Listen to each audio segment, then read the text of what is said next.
প্রথমেই ধন্যবাদ জানাই আমাদের সকলকে। আজকে আমাদেরকে একটা সাম ইফ সূত্র এক্সেলে তার কাজ সম্পর্কে দেখাবো, শর্টকাট প্রসেস।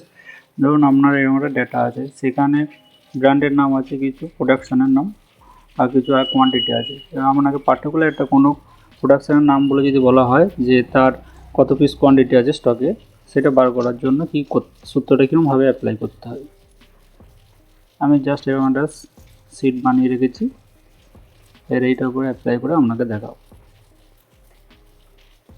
এরকমভাবে দেখুন বানানো আছে, স্যামসাংয়ে 32 piece, LG 30 piece, LG 25 piece, স্যামসাংয়ে 40 পিস।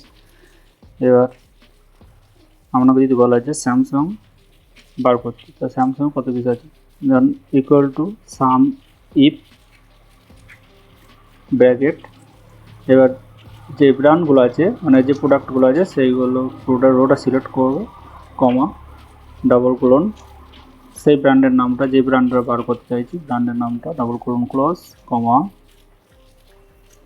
এরপর আমরা কোয়ান্টিটির ঘরটা পুরোটা সিলেক্ট করব, ব্র্যাকেট ক্লোজ করব, এন্টার মারব।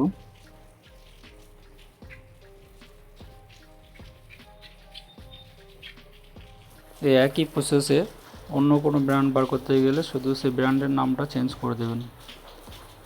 যেখানে স্যামসাংটা লিখেছিলাম ওই জায়গাতে এই যে উপরে ডবল কোলনের মাঝখানে ওখানে এলজি করুন, দেখুন এলজি বেরিয়ে যাবে, দিয়ে এন্টার মারুন। ধন্যবাদ, আজকে এইটুকুই। আপনারা সঙ্গে থাকুন, পাশে থাকুন। ভিডিওটি ভালো লাগলে লাইক করুন, কমেন্ট করুন, সঙ্গে শেয়ার করুন বন্ধুদেরকে, এবং সাবস্ক্রাইব করতে ভুলবেন না যদি নতুন হয়ে থাকেন।